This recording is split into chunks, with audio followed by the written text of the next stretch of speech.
Itigil ang lahat ngayon din. Huminga ng malalim at makinig ng mabuti dahil ang maririnig mo ay hindi pangkaraniwang impormasyon at hindi ito para sa lahat. Kung ang mga salitang ito ay nakarating sa iyong mga tainga sa eksaktong sandaling ito ay dahil ang oras mismo ang nagtakda para mapunta ka rito.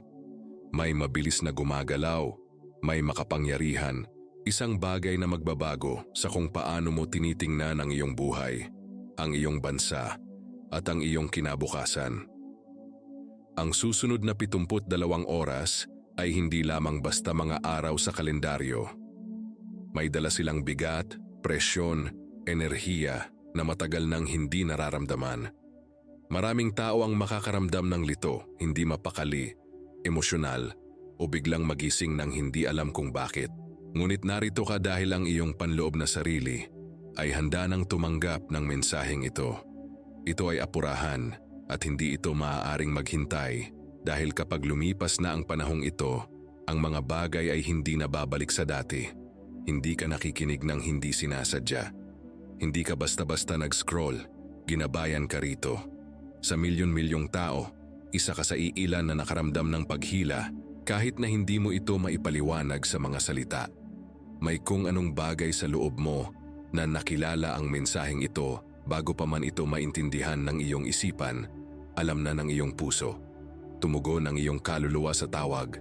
Kaya nga narito ka ngayon, nakikinig, nakakaramdam at nakakaalala. Hindi ka nag-iisa at hindi ka kailanman nilayong tahakin ang landas na ito ng mag-isa. May dahilan kung bakit ka napili upang marinig ito ngayon. At ang dahilang iyon ay magiging mas malinaw habang patuloy kang nakikinig. Sa mga tahimik na oras ng gabi, noong natutulog ang mundo at mahina ang ingay, isang malinaw na paghahatid ang dumaan. Hindi ito nagmula sa takot at hindi rin ito nagmula sa kadiliman. Ito ay nagmula sa isang mas mataas na pinagmumula ng gabay at proteksyon. Ang mensahe ay inihatid ni Ashtar Sheran, isang kumander na nagbabantay sa sangkatauhan sa mga sandali ng malaking pagbabago. Ang mensahe ay kalmado ngunit matatag, banayad ngunit apurahan. Nagdala ito ng mga imahe, damdamin, at malinaw na babala. Lahat ay nakatuon sa iisang lugar, ang Pilipinas. Ang ipinakita ay hindi nila yung takutin, kundi upang maghanda. Ang paghahanda ay pagmamahal at ang kamalayan ay proteksyon. Ipinakita ng pangitain na isang malakas na alon ng enerhiya ang patungo sa Pilipinas.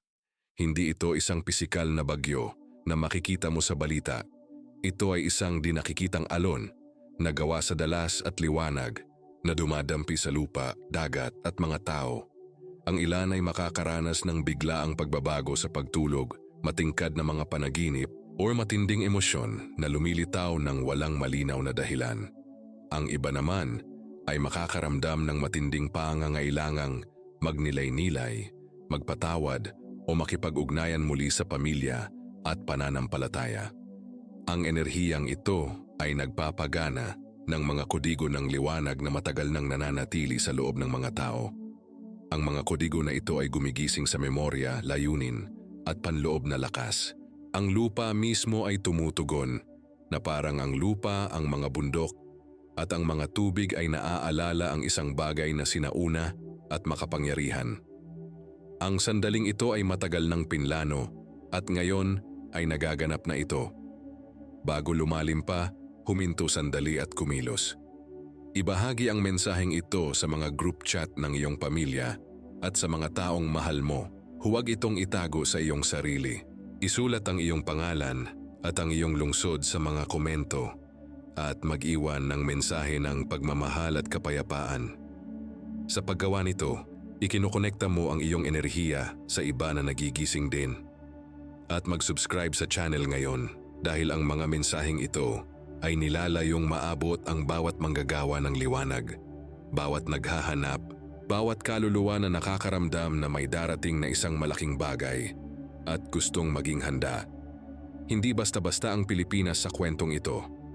Sa pangitain, ito ay tila kumikinang, parang tulay sa pagitan ng mga mundo. Ang mga isla nito ay bumubuo ng isang natural na network ng mga punto ng enerhiya. Ang mga kagubatan ay nagsisilbing sentro ng paghinga para sa planeta. Ang mga dagat ay nagdadala ng alaala at paggaling. Ang mga lungsod ay nagsisilbing mga pasukan kung saan mabilis na kumakalat ang mga ideya at paggising. At ang mga bundok ay tumataas na parang mga antena na tumatanggap ng mga senyales mula sa mas matataas na kaharian. Ang bawat rehiyon ay gumaganap ng isang papel at ang bawat taong naninirahan doon ay bahagi ng disenyo. Ito ang dahilan kung bakit ang mga kaganapan sa Pilipinas ay kadalasang nagpapadala ng mga alon na lampas sa mga hangganan nito. Ang nangyayari rito ay umaalingaw-ngaw sa mga bansa at maging sa labas ng mundong ito. Hindi ka narito para lamang magtrabaho, magbayad ng mga bayarin at mabuhay. Ang iyong buhay ay may mas malalim na kahulugan.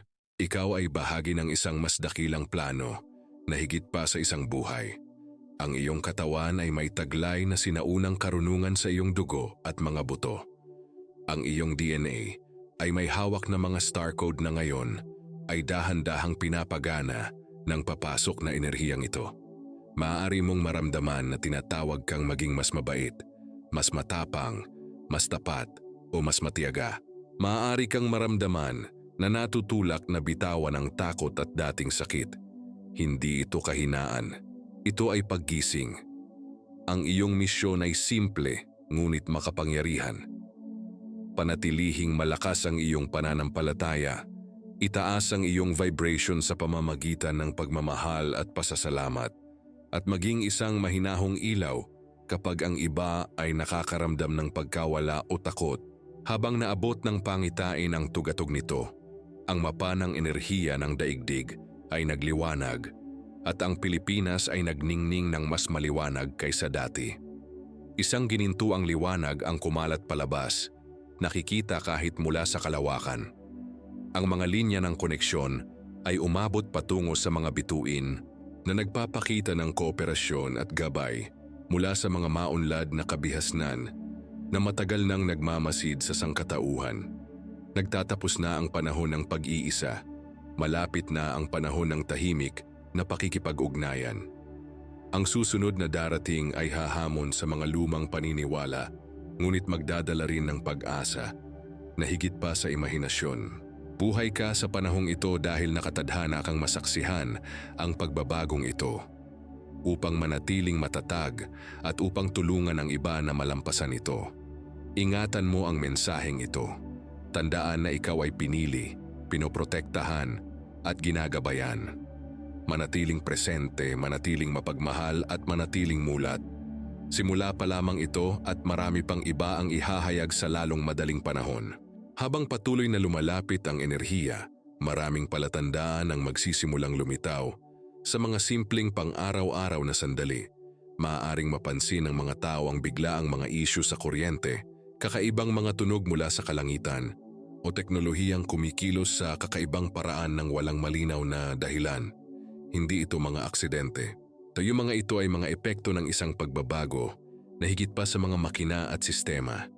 Ang dalas na tumatama sa Pilipinas ay mas malakas kaysa sa natatanggap ng karamihan sa mga lugar sa mundo ngayon. Ang mga sensitibong tao, lalo na ang mga matatanda, mga bata, at ang mga madalas na nakakaramdam ng malalim na damdamin, ang unang mapapansin ito. Ang mga emosyon ay maaaring mabilis na tumaas. Ang mga lumang alaala ay maaaring bumalik. At ang mga luha ay maaaring lumabas ng walang babala. Ito ay paglaya, hindi pagkawala. Ang katawan at espiritu ay naglilinis ng espasyo para sa isang bagong bagay. Sa susunod na 72 oras, ang oras mismo ay maaaring maging kakaiba. Ang ilang mga sandali ay maaaring maging mabagal at mabigat, habang ang iba ay masyadong mabilis na lumilipas. Ang mga panaginip ay magiging mas malinaw at mas simboliko. Marami ang makakakita ng tubig, liwanag, hagdan, tulay o pamilyar na mga mukha mula sa nakaraan. Ito ay mga mensahe mula sa panloob na sarili na nagpapaalala sa bawat tao ng mga aral na natutunan at mga landas na pinili bago pa man magsimula ang buhay na ito. Bigyang pansin ang mga palatandaang ito. Isulat ang mga ito kung kaya mo. Kahit ang maliliit na detalye ay may kahulugan na ngayon. Ipinakita ng transmisyon na ang takot ay susubukang pumasok sa pamamagitan ng kalituhan at ingay. Ang mga balita, social media at mga tsismis ay maaaring lumikha ng takot o galit. Ito ang dahilan kung bakit napakahalaga ng kalmado. Kapag kumalat ang takot, humihina ang enerhiya. Kapag kumalat ang kapayapaan, nagiging matatag ang enerhiya. Hinihiling sa iyo na piliin kung paano ka tutugon, hindi sa pamamagitan ng pakikipaglaban, kundi sa pamamagitan ng pananatiling nakasentro. Ang paghinga ng dahan-dahan, pagsasalita ng mahinahon, at pagtangging pasiglahin ang takot ay mga makapangyarihang aksyon ngayon. Ang liwanag ay hindi sumisigaw. Ito ay nagniningning lamang. Maraming hamon ang hinarap ng Pilipinas sa kasaysayan, ngunit ang mga mamamayan nito ay palaging nakakatagpo ng lakas sa pamamagitan ng pagkakaisa, pananampalataya at puso. Hindi ito nalilimutan ng mga nakatataas na gabay.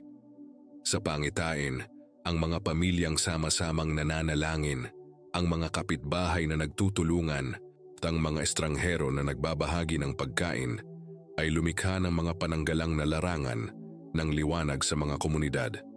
Ang mga simpleng gawaing ito ay mas mahalaga ngayon kaysa dati.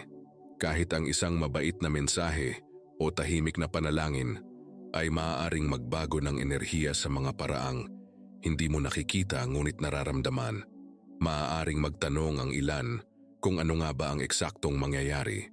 Ang totoo, ang pangyayaring ito ay hindi lamang isang sandali, kundi isang kadena ng mga paggising. Maaaring may mga panandali ang pagkagambala sa mga sistema, mga pagbabago sa lagay ng panahon, o mga sandali ng kawalan ng katiyakan. Ngunit ang mas malalim na pagbabago ay nangyayari sa loob ng mga tao. Nawawalan ng kapangyarihan ang mga lumang kasinungalingan. Mas madaling makilala ang katotohanan. Marami ang magtatanong sa mga landas na kanilang tinahak at madarama ang pagkahilig patungo sa mas simple at mas tapat na mga paraan ng pamumuhay. Ito ang tunay na pagbabago. Ibinahagi ni Ashtar Sheran na ang sandaling ito ay maingat na pinili. Ang Pilipinas ay nakatayo sa isang punto kung saan nagtatagpo ang silangan at kanluran, kung saan ang lupa at dagat ay nagbabalanse sa isa't isa, kung saan ang tradisyon at modernong buhay ay malapit na nagsasama. Ang balanseng ito ay ginagawa itong isang matibay na angkla para sa bagong enerhiya. Ang nagpapatatag dito ay makakatulong din sa pagpapatatag ng iba pang mga rehiyon sa hinaharap. Ito ang dahilan kung bakit ang focus ay napakalakas sa lupang ito ngayon.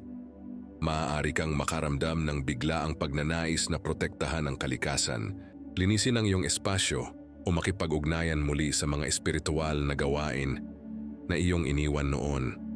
Sundin ang mga damdaming ito. Ang mga ito ay gabay, hindi imahinasyon. Uminom ng mas maraming tubig, magpahinga kapag pagod, gumugol ng oras sa labas kung maaari. Ang mga simpleng kilos na ito ay makakatulong sa iyong katawan na umangkop sa mas mataas na vibration. Hindi mo kailangan ng mga espesyal na kagamitan o ritual. Sapat na ang iyong intensyon at kamalayan. Ang mga batang ipinanganak o lumalaki sa panahong ito ay lalong sensitibo. Maaari silang magtanong ng malalalim na tanong, magsalita ng kakaibang karunungan, o magpakita ng matinding emosyon. Makinig sa kanila. Mayroon silang bagong enerhiya na makakatulong na gabay sa hinaharap.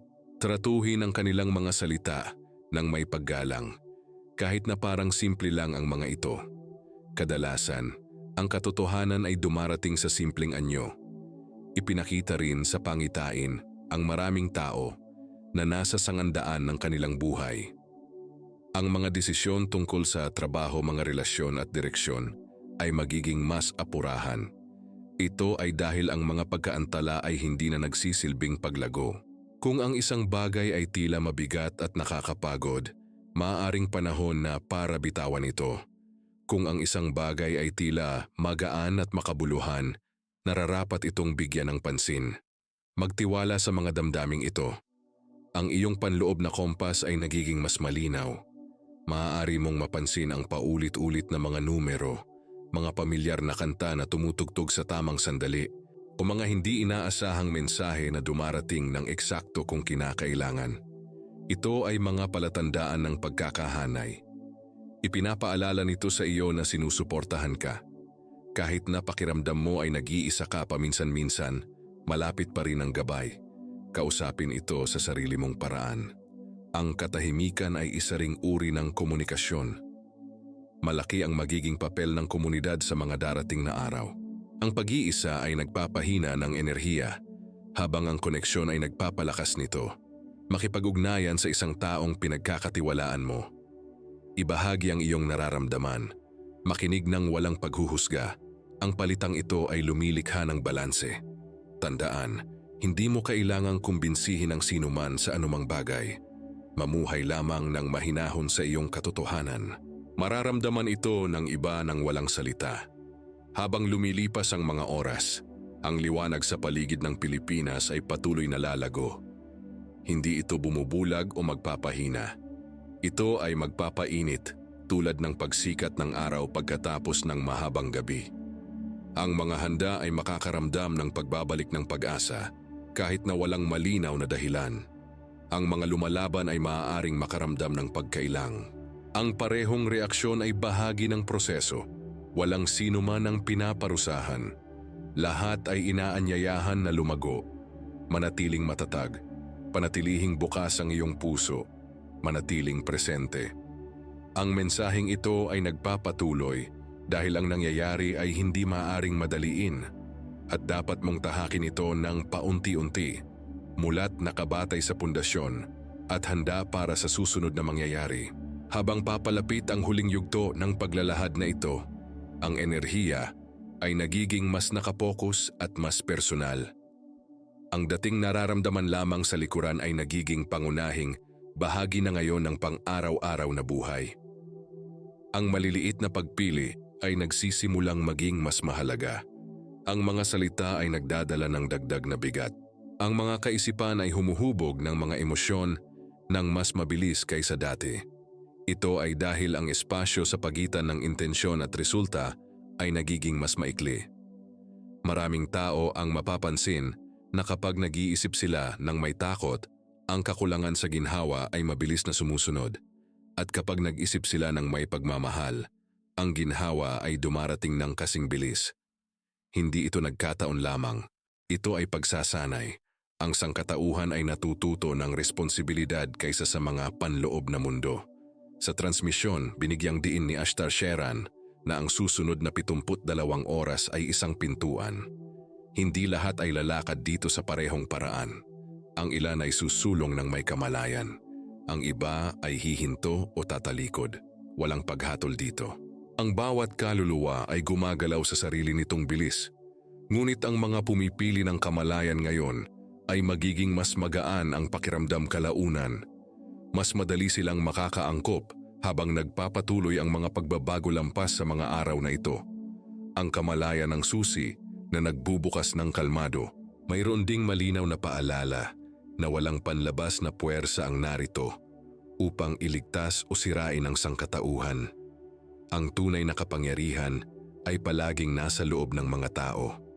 Ang mga papasok na frequency ay hindi kumokontrol sa mga isipan o pumipilit sa mga kilos. Pinapalakas lamang nila ang kung ano ang umiiral na. Ang pag-ibig ay nagiging mas malakas. Ang takot ay nagiging mas malakas. Ito ang dahilan kung bakit napakahalaga ng panloob na gawain ngayon. Kahit ang mga simpleng kilos tulad ng pagpapatawad, pasasalamat at katapatan ay nakakatulong na balansehin ang pagpapalakas na ito. Kapag pinagaling mo ang iyong sarili, nakakatulong kang pagalingin ang kolektibo. Muling ipinakita ang Pilipinas, napapalibutan ng mga alon ng malambot na liwanag na gumagalaw palabas na parang mga alon sa tubig. Ang mga alon na ito ay umabot sa mga kalapit na bansa, pagkatapos ay tumawid sa mga karagatan, dumadampi sa malalayong lupain. Ganito kumalat ang pagbabago ngayon. Hindi sa pamamagitan ng puwersa, kundi sa pamamagitan ng resonansya. Ang napatatag sa isang lugar ay nakakatulong sa pagpapatatag ng iba. Ang iyong personal na kapayapaan ay nakatutulong sa pandaigdigang kapayapaan ng higit pa sa iyong inaakala. Maaaring may mga pagkakataon na nakakaramdam ka ng pagod nang walang malinaw na dahilan. Normal lang ito. Ang pagbabago ng enerhiya ay nangangailangan ng pagsasaayos, magpahinga ng walang pagkakasala, uminom ng tubig, kumain ng simple, lumayo sa palaging ingay hanggat maaari. Ang katahimikan ay hindi kawalan. Dito nangyayari ang integrasyon. Sa katahimikan, nagkakaisa ang katawan at espiritu. Maraming tao ang makakaramdam ng malakas na paghila upang muling kumonekta sa pananampalataya. Ngunit ang pananampalataya ay hindi nangangahulugang iisang paniniwala o relihiyon lamang. Nangangahulugan ito ng tiwala sa buhay, tiwala sa layunin, tiwala na kahit ang mga hamon ay may kaakibat na mga aral. Manalangin kung sa tingin mo ay tama. Magnilay-nilay kung sa tingin mo ay natural lang. O kaya'y umupo na lang ng tahimik at huminga. Lahat ng landas na patungo sa panloob na kapayapaan ay balido na ngayon. Ang mensahe ay nagdala rin ng katiyakan. Walang malawakang pagkawasak, walang biglaang katapusan, walang kadiliman na nangingibabaw. Ang nangyayari ay isang pagwawasto, isang muling pagsasaayos. Ang mga sistemang itinayo sa takot at kontrol ay magiging hindi matatag dahil hindi sila sinusuportahan ng bagong dalas na ito. Ang mga sistemang itinayo sa kooperasyon at respeto ay magiging mas matibay. Ito ay naaangkop sa mga pamahalaan, komunidad, pamilya at maging sa mga personal na gawi. Makikita mo ng malinaw kung ano ang hindi na akma. Ang ilang pagkakaibigan ay maaaring maglaho. Ang ilang koneksyon ay maaaring lumalim.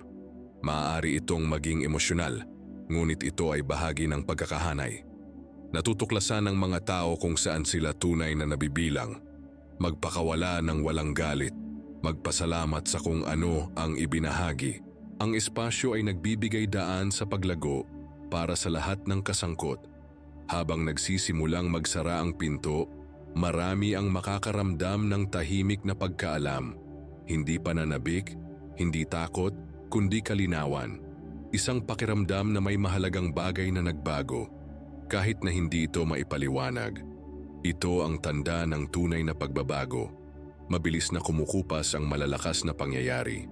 Ang malalalim na pagbabago ay tahimik at nagtatagal.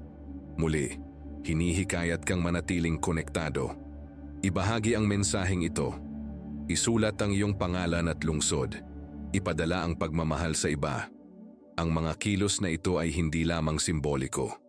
Pinapalakas nito ang isang tunay na masiglang network na sumusuporta sa katatagan sa panahon ng pagbabago. Kapag maraming puso ang nakatuon sa pagmamahal ng sabay-sabay, ang epekto ay makapangyarihan. Tinapos ni Ashtar Sheran ang mensahe ng may pasasalamat. Pasasalamat para sa mga nakikinig, sa mga nakakaramdam, sa mga pumipili ng kabaitan kahit na ang mundo ay tila walang katiyakan. Pasasalamat para sa Pilipinas, para sa mga tao nito, sa lupain nito, sa diwa nito. Ang pasasalamat na ito mismo ay isang uri ng proteksyon. Tandaan, hindi mo hinihintay ang hinaharap. Nililikha mo ito ngayon sa pamamagitan ng iyong mga pagpili, iyong mga iniisip, iyong mga kilos. Manatiling mahinahon sa iyong sarili. Manatiling mulat. Manatiling mapagmahal. Ang paglalakbay ay nagpapatuloy at ikaw ay eksakto kung saan kailangan mong naroroon sa sandaling ito.